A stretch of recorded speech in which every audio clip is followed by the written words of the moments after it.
시청자 여러분 안녕하십니까. 박사원의 YN아웃 박사원입니다. 러시안 룰렛은 연발 권총에 총알을 한 발만 넣은 채 두 사람 이상이 자기 머리에 총구를 대고 방아쇠를 당기는 게임을 말합니다. 총알이 언제 발사될지 모르는 상황에서 목숨을 걸고 게임을 하는 건데요. 그런데 최근 소방관들 사이에서 러시안 룰렛이라는 말이 유행어처럼 번지고 있다고 합니다. 바로 언제 어디서 순직할지 모르는 상황을 염려하는 겁니다. 잊을만 하면 발생하는 대형 화재 속에서 안타까운 소방관의 순직 사고는 끊이지 않고 있는데요. 그때마다 소방관들의 안전 문제가 이슈가 되지만 개선됐다는 소식이 아직 들리지 않고 있습니다. 오늘 이 시간에는 우리 사회 안전을 지키는 파수꾼, 소방관들의 안전 실태와 개선 방향에 대해서 짚어보겠습니다. YTN 사이언스 설다혜 기자 나와 있습니다. 자, 설 기자, 지난 2001년 홍제동 주택 화재 사고 당시에는 무려 6명의 소방관들이 순직해서 많은 사람들이 안타까워했습니다. 그리고 10년이 지난 지금도 순직 사고가 끊이지 않고 있는데요. 소방대원들의 부상이나 순직 어느 정도 수준입니까? 네, 우리나라는 연평균 7명의 소방관이 순직하고 있습니다. 일본의 2.6배, 그리고 미국의 1.8배에 달합니다. 지난 5년간 우리나라에서는 무려 37명의 소방관이 아까운 목숨을 잃었는데요. 이는 미국과 일본의 5년 동안 순직자와 비교했을 때 무려 4, 5배나 높은 겁니다. 네, 정말 안타깝군요. 그리고 굉장히 심각해 보입니다. 그런데 우리나라 소방관들의 순직률이 미국이나 일본에 비해서 이렇게 높은 이유 어디에 있습니까? 네, 소방방재청 조사 결과 지난 2011년 기준 한국의 소방관 수는 3만 8천여 명에 불과했습니다. 반면 일본은 16만 명에 달하는데요. 무려 4배 이상 차이가 나는 겁니다. 적은 인력으로 쉼없이 일을 하다 보니 사고 외에도 과로나 탈진으로 숨지는 사례가 빈번한 것이 바로 원인입니다. 네, 그래서 그렇군요. 자, 그렇다면 소방관들을 죽음에 이르게 하는 원인 조금만 더 들여다보죠. 화재 현장이 가장 위험할 것이라는 생각이 드는데 사고 유형별로 좀 집계된 자료가 있습니까? 네, 이 화재나 폭발 등 각종 재난사고 현장에는 많은 위험이 있겠죠. 네네네. 특히 인명구조 현장이나 초기에 잡지 못한 불길을 제압해야 하는 경우 이 소방관의 안전사고 위험은 더욱 가중되는데요. 사고 내용을 분석해 보니 현장 건물 붕괴로 인한 질식사가 37%, 인명구조활동 순환사 17%를 비롯해 출동 중 교통사고와 교육훈련 중의 순직도 있었습니다. 화재 현장뿐 아니라 사건, 사고가 발생하는 모든 곳에서 소방관들은 항상 위험에 노출돼 있는 겁니다. 네, 그렇군요. 아무래도 이제 우리가 무슨 일이 생기면 가장 먼저 연락하는 곳이 119 아니겠습니까? 잦은 출동에 안전 위험까지 소방관들의 고충이 좀 심각해 보이거든요. 네, 맞습니다. 제가 직접 실험을 통해서 소방관들의 화재 진압 현장을 체험해 봤는데요. 소방관은 말 그대로 사명감이 없다면 버틸 수 없는 직업이라는 생각이 들었습니다. 단 1%의 생명을 구하기 위해 화마 속에서 전쟁을 벌이는 소방관들의 현실을 들여다봤습니다. 100층이 넘는 초고층 빌딩에 화재가 발생합니다. 폭렬 현상이 시작됐습니다. 이미 여기 리버뷰에서는 철골 구조가 드러난 상태입니다. 장시간 보혈에 노출이 될 경우 철골이 엿가락처럼 휘어질 겁니다. 소방관들이 긴급 투입돼 발화 지점에 접근하지만 거센 불길과 위험한 주변 환경은 소방관의 생명을 위협합니다. 영화의 한 장면이지만 현실에서 소방관이 맞닥뜨리는 위험은 이에 못지않습니다. 지난해 12월 구이동 주택 화재 현장. 지하에서 발생한 불길이 삽시간에 하늘로 솟아오릅니다. 신고를 받고 긴급 출동한 소방대원들이 서둘러 불길을 제압하지만 불이 나면서 발생한 유독성 연기 때문에 쉽게 발화 현장으로 들어갈 수 없습니다. 이처럼 소방관들은 언제나 불과의 사투를 벌이고 있습니다. 특히 실제 화재 현장에서는 영화와는 비교할 수 없을 정도로 돌발적인 상황이 수없이 발생합니다. 일단은 화재 현장에 가면은 이제 연기로 인해서 아까 말씀드린 것처럼 소방관이 서서만 들어가는 게 아니라 기어서 포복을 하다시피 들어가서 화재 진압을 하기 때문에 정상적인 화재 진압을 하는 것보다 한 4, 5배는 힘들어요. 화재 진압 시 뜨거운 불 속에서 소방관들을 지켜주는 건 특수 화재 진압 장비들. 하지만 무게만 무려 25kg이나 나갑니다. 쌀 한 포대보다 무거운 짐을 지고 화마와 싸우는 겁니다. 베테랑 소방관에게도 버거운 무게입니다. 게다가 내열성을 높이기 위해 두껍게 만들어진 방화복은 바람조차 통하지 않습니다. 이 때문에 화재를 진압할 때 방화복 내부 온도는 42도까지 치솟습니다. 아무리 건강한 사람이라도 오랜 시간 격하게 움직이면 탈진할 수밖에 없는 상황입니다.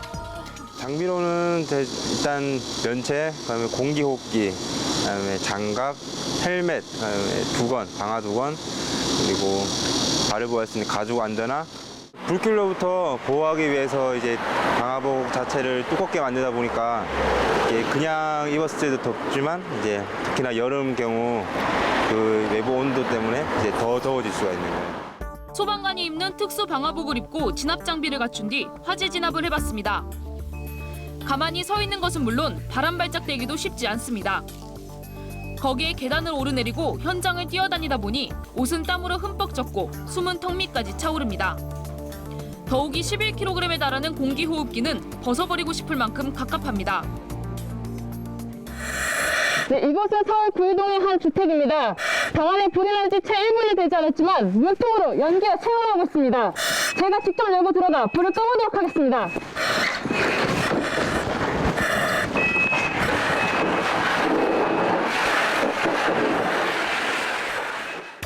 3분여 뒤 불은 꺼졌지만 연기로 가득 찬 방 안은 한치 앞을 보기 힘듭니다. 또 공기호흡기 사이로 들어오는 매캐한 연기는 호흡을 제대로 이어가기 어려울 정도입니다. 게다가 복사열 때문에 방화복 내부는 열기로 가득해 금세 힘이 빠지고 탈진 상태가 돼버립니다. 지난달 경남 김해 플라스틱 공장 화재 현장에서 순직한 고 김윤섭 소방관의 사망 원인이 바로 고열에 의한 탈진이었습니다. 열대야가 지속되는 무더운 날 방화복을 입은 채 소방호스를 잡고 4시간 이상을 한 번도 쉬지 않고 화마와 사투를 벌이다 일어난 사고였습니다. 김 소방관을 포함해 올해 사고 현장에서 순직한 소방관은 벌써 3명. 지난 5년 동안 무려 35명, 1년 평균 7명의 소방관이 아까운 목숨을 잃었습니다. 열악한 장비와 사고 현장의 위험에 과중한 업무도 소방관의 순직이 끊이지 않는 요인입니다. 소방관은 화재 진압, 구급, 구조뿐 아니라 가뭄과 수해 지원, 심지어는 동물 구조까지 각종 민원 업무를 맡고 있습니다. 특히 단순 애완동물 처리는 지난해에만 4만 7천여 건, 올해도 지난 7월까지 2만 6천여 건이나 됩니다. 하루에 동물 구조를 위해 127건이나 출동을 해야 하는 셈입니다. 단순한 동물 처리 포획 신고나 주민 민원 같은 비응급 상황에서는 119 출동 요청을 거절할 수 있도록 법제화돼 있지만 전화 신고만으로는 얼마나 급박한 상황인지 알 수가 없어 출동을 하게 되는 겁니다. 이처럼 적은 인력으로 많은 업무를 처리하다 보니 피로가 쌓이면서 불가항력적으로 사고가 일어난다는 것이 전문가들의 분석입니다.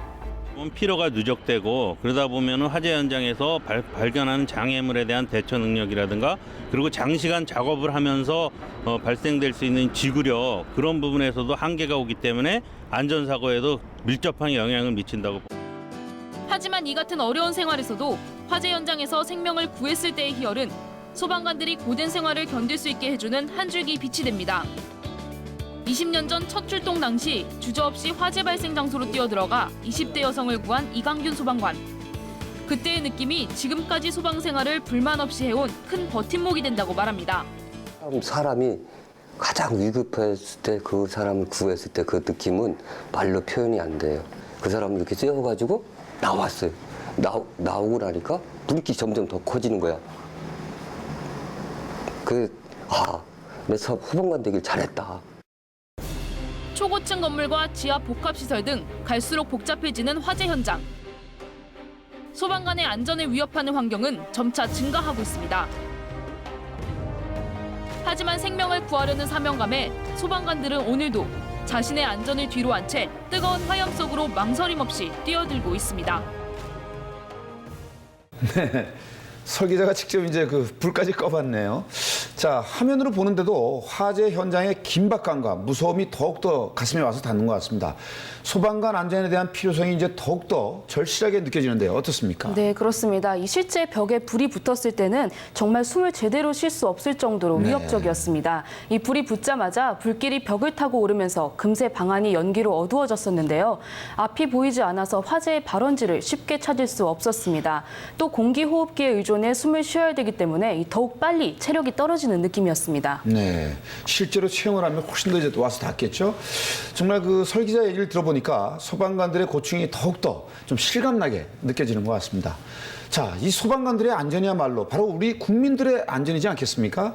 안전을 위해서는 방화복이나 좀 방화 장비, 뭐 이런 화재 진압 도구가 상당히 중요할 것 같은데 현재 방화복이나 이제 공기호흡기 등 이제 개인 안전 장비 그 실태는 어느 정도 수준에 와 있습니까? 네, 이 서울의 경우 대부분의 화재 진압 장비는 온전한 상태였습니다.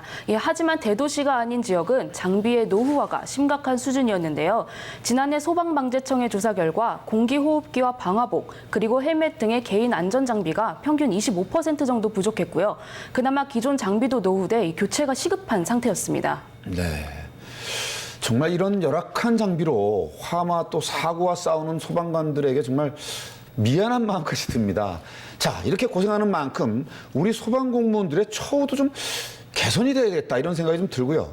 하지만 아직도 이런 상황이라는 것은 좀 정말 문제 아닙니까? 네, 그렇습니다. 사실 소방 공무원의 처우 개선 문제는 이번이 네. 처음이 아닙니다. 하지만 소 잃고 외양간 고치는 식의 대처에 그마저도 시간이 지나면서 자연스레 잊혀져 버려 아직도 눈에 띄게 개선된 모습은 찾지 못했습니다. 소방 공무원들의 안전을 위한 처우 개선 방법을 짚어봤습니다. 지난 2월 발생한 포천 플라스틱 공장 화재. 구급 요원인 윤영수 소방교가 직접 화재 진압을 하다 사고로 숨진 안타까운 일이 벌어졌습니다. 구급 요원인 그가 화재 진압에 나설 수밖에 없었던 이유는 바로 인력 부족. 소방서에서 불을 끌 사람이 없자 화재 진압에 참여했다가 변을 당한 겁니다. 펌프차, 물탱크차, 구급차를 정상적으로 운영하려면 최소한 9명 내지 10명의 인원이 필요한데 현재는 5명 내지 6명의 인원으로 운영을 하다 보니 정상적으로 운영되기가 어렵습니다. 이 같은 인력 부족은 지방일수록 더 심각합니다. 대도시를 제외하면 혼자 소방서를 지키고 있는 나홀로 119 지역대가 허다합니다. 의용소방대원의 지원을 받고 있긴 하지만 화재 시 2인 1조로 출동하다 보면 소방서에 남아있는 인원은 없는 셈입니다. 더군다나 노후된 소방차와 장비를 가지고 본 소방대가 도착할 때까지 불이 번지는 걸 막아야 하는 막중한 임무를 맡고 있습니다. 소방방재청 조사 결과 지난해 기준 전국의 소방관은 3만 8천여 명. 이 가운데 현장 활동을 하는 소방관의 수는 2만 8천여 명에 불과합니다. 소방력 기준 인력인 5만 명에 비해 2만여 명이나 부족합니다. 하지만 지자체 재정 여건이 좋지 않아 당장의 인력 충원은 어려운 상황입니다. 지금 지자체 재정 여건이 열악하잖아요. 그러니까 이제 국가직으로 돼 있으면은 국가에서 다 인건비라 지정을 주어버리면은 그 충원하는데 큰 문제가 없는데 지자체 재정 여건이 열악하다 보니까 인력을 많이 이렇게 2만 명 정도 충원하기에는 상당히 지금 부담을 가지고 있어가지고. 이러다 보니 소방관 한 명이 담당해야 하는 인구는 1,200여 명에 달합니다. 미국이 소방관 한 명당 1,000여 명, 일본이 800여 명인 것과 비교하면 그 차이가 큽니다. 문제는 부족한 인력뿐만이 아닙니다. 화마로부터 소방관의 안전을 지켜주는 보호장구와 원활한 진화작전을 돕는 소방장비도 개선이 시급합니다. 낡은 소방장비는 부품의 성능 저하로 소방관 희생의 주요 원인이 되기 때문입니다. 선진국의 경우 늘어나는 고층 빌딩과 주상복합 건물에 맞춰 화재 진압 장비들이 현대화되고 있지만 우리나라는 장비 개선은 꿈도 못 꾸고 10년 전 장비를 교체하는 데 그치고 있는 실정입니다. 노후된 장비들, 이 장비들이 건물의 형태에 현대화가 되면 우리 소방 장비도 역시 그와 똑같이 건물의 규모나 복잡한 형태에 따라서 똑같이 현대화가 돼야 되는데 그러한 것들이 못 쫓아가는 겁니다. 일례를 들면은 지금 소방청에서 사고자 하는 장비의 대부분이 교체라고 보시면 됩니다. 특히 화재 진압에 가장 중요한 소방차의 경우 다른 장비들에 비해 노후율이 가장 심각합니다. 현재 국가보조금이 구조 장비 교체에만 한정돼 있어 소방 차량을 확보할 예산이 없기 때문입니다. 전문가들은 앞으로 5년이면 전국의 소방차 노후율이 30%에 이를 것으로 전망했습니다. 지금 전국적으로 5대 중에 1대가 노후 차량이라고 보시면 되고 향후 5년 내에 30%로 증가할 것으로 예견되고 있습니다. 서울은 그나마 낫지만 재정 자립도가 낮은 지방의 경우 상황은 더욱 열악합니다. 국고보조가 이제 이루어지지 않기 때문에 노후 장비가 계속적으로 늘어날 겁니다. 장비가 노후되면은 직원들이 이제 그만큼 안전에 문제가 생기고 직원들이 안전에 문제가 생기다 보면은 그만큼 현장 활동이 소홀하게 됩니다. 소방 선진국인 미국은 중앙정부의 적극적인 비용 부담으로 소방차 노후율이 5%에 불과합니다.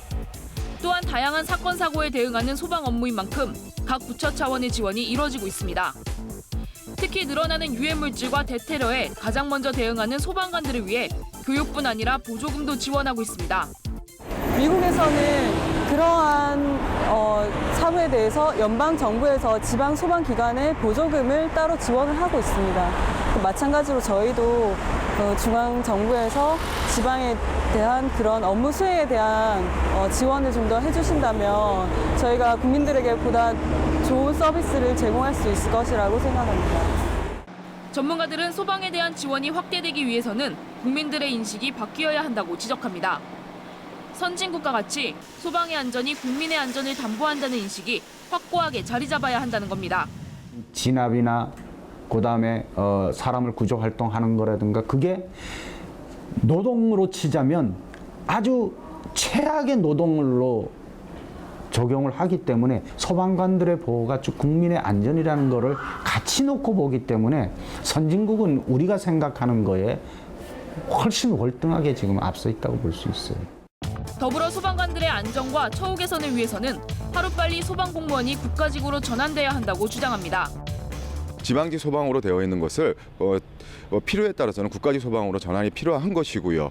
그리고 장비 교체나 이런 쪽 부분은 국가에서 예산적으로 충분히 지원이 이루어져야만이 그런 쪽 부분에 대해서 문제가 발생하지 않는다라고 말씀을 드리겠습니다.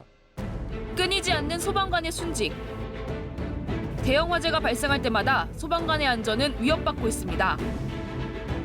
10년 전부터 소방 환경을 개선해야 한다는 목소리가 나오고 있지만 현실은 아직도 제자리입니다. 소방관이 안전하게 화재 사고로부터 국민의 생명과 재산을 지키는 본연의 임무를 수행할 수 있는 사회. 박근혜 정부가 지향하는 국민이 행복한 나라의 출발점입니다. 네, 정말 미안한 우리 소방 공무원들에게 정말 정부의 예산 지원이 가장 큰 해결 방안이라는 것에 저도 무척 공감이 됩니다. 자, 설 기자. 미국이나 일본은 이제 소방관들의 처우가 상당히 잘 되어 있는 것 같거든요. 어떻습니까? 비교를 해봐서. 네, 맞습니다. 이 선진국의 경우 대부분의 소방 공무원들이 국가 공무원으로 지정돼 있었습니다. 네. 때문에 예산 부분에서 좀 더 자유로울 수 있었는데요. 다양한 화재 상황에 맞는 최신식 화재 진압 장비는 물론 화재 현장에서 서로의 위치를 찾을 수 있는 위치 추적기 등 각종 안전 장비까지 부족함 없이 구비돼 있었습니다. 네, 정말 부럽고요.